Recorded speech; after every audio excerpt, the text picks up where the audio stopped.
Good morning, everyone. Taking our lesson further, today we'll be starting with the next topic of federalism, that is that is how is federalism practiced in India.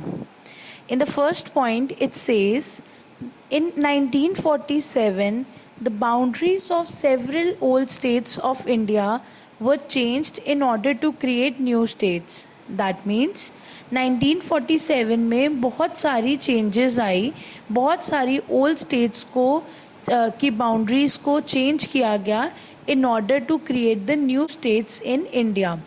Now, what was the reason why the new states were created in India? The reason was that it was done to ensure that people who spoke the same language lived in the same city. ये new states क्यों create की गई थी? ताकि जो लोग same language speak करते हैं, the people who speak the same language, उनको एक स्टेट में उनके लिए एक पर्टिकुलर स्टेट बनाई जाए. जैसे the ones who speak Gujarati, उनको गुजरात स्टेट, उनके लिए गुजरात स्टेट बनी. The ones who speak Punjabi, उनके लिए पंजाब स्टेट बनी. So many new states were created so that people who spoke the same language they could live in that particular state. Now इसके अलावा कुछ स्टेट्स उन्होंने बनाई जो कि कल्चर, एथनिसिटी और जोग्राफी के बेसिस पे बनाई. दैट मीन्स जिन लोगों का कल्चर सेम था, ट्रेडिशन, कस्टम सेम थे, उनके उनके लिए भी अलग अलग उनके लिए भी स्टेट्स बनाई गई. जैसे कि Nagaland, Uttarakhand, Jharkhand, these are all the states which are based on the culture, ethnicity और जोग्राफिकल फीचर्स और the geographical features of India. Like जिन लोगों का कल्चर, ट्रेडिशन सेम था, उनको एक पर्टिकुलर स्टेट में लाया गया. पहले तो ये जो आइडिया था, इसके अगेंस्ट लोगों ने अपनी वॉइस रेस की कि this idea is not good. इससे क्या होएगा कि इंडिया जो कंट्री है उसमें उसकी डिसइंटीग्रेशन हो जाएगी, मतलब डिवीज़न हो जाएगी. मतलब अगर एक लैंग्वेज के लोग एक जगह पर रहेंगे तो वो दूसरी लैंग्वेज के लोगों के साथ कभी भी एडजस्ट नहीं हो पाएंगे. तो हमारी कंट्री जो कि इतनी डाइवर्स है लैंग्वेज वाइज, उसमें क्या हो जाएगा, डिसइंटीग्रेशन हो जाएगी हमारी कंट्री में. दैट मीन्स कि डिवीज़न हो जाएगी on the basis of language. But by far जो एक्सपीरियंस है of creating the states on the basis of different languages, इसको हम लिंग्विस्टिक स्टेट्स कहते हैं. The states which have been created on the basis of languages, those states are known as linguistic states. And by far the experience has shown that the linguistic states have actually made the country more united. मतलब हमारा जो 1947 में decision लिया गया regarding the creation of new states that are based on the same language, वो decision से हमारी country में और यूनिटी आ गई. और जो एडमिनिस्ट्रेशन थी, दैट मीन्स कंट्री की फंक्शनिंग करने में ईजी हो गया. So this is how the federalism was practised in India.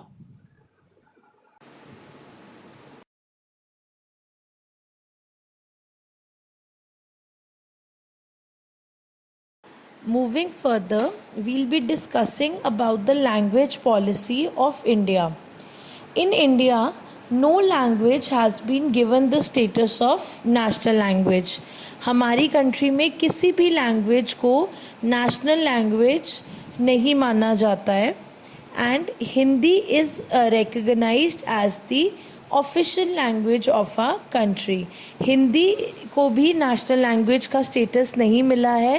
Hindi is the official language of our country. Besides Hindi there are 21 other languages which have been recognized as scheduled languages by our constitution. Hindi के अलावा there are 21 other languages जो कि हमारे constitution में recognise की गई हैं. And any child, any candidate who is appearing for the central government exams can opt for any language for their as the medium of their examination. That means कभी कोई भी कैंडिडेट अगर central government के या state government के paper देते हैं तो वो कोई भी लैंग्वेज में ऑप्ट कर सकते हैं. देर इज़ नो कंपल्शन कि एक particular language he medium of examination होना चाहिए. कोई भी अगर सेंट्रल गवर्नमेंट के लिए एग्ज़ाम्स के लिए कैंडिडेट्स ऑप्ट करते हैं तो they can give the examination in any of the language. Then the central government cannot impose Hindi on the non Hindi speaking states. मतलब हमारी कंट्री की गवर्नमेंट कभी भी किसी पर हिंदी इम्पोज नहीं कर सकती. No doubt they can promote the Hindi कि हमें हिंदी बोलनी चाहिए. They can promote Hindi among the citizens of the country, but कभी भी हमारी कंट्री की गवर्नमेंट इम्पोज नहीं कर सकती Hindi as a language to the people, because we know there are so many non Hindi speaking states. कई आपको पता है साउथ इंडियन स्टेट्स ऐसी हैं जहाँ पर लोगों को हिंदी नहीं आती है. So this is the reason that Hindi cannot be impose on the people of our country. Actually, according to the constitution, the use of English for official purpose was stopped in 1965. 1965 में English for official purposes ban कर दी गई थी India में.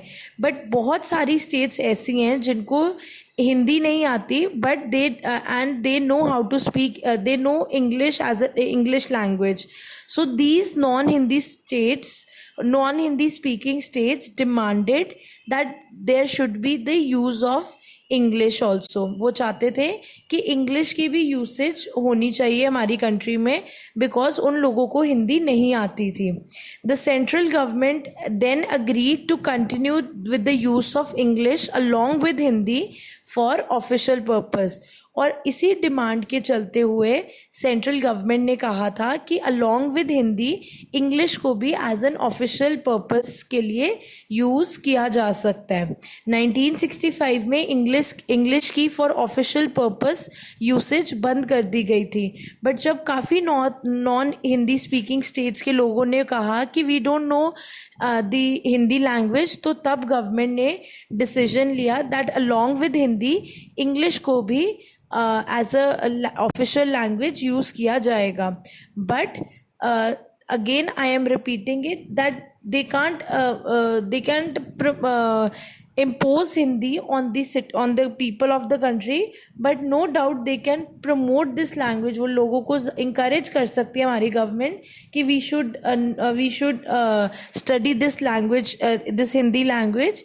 But by far there has been flexibility which is being shown by our government.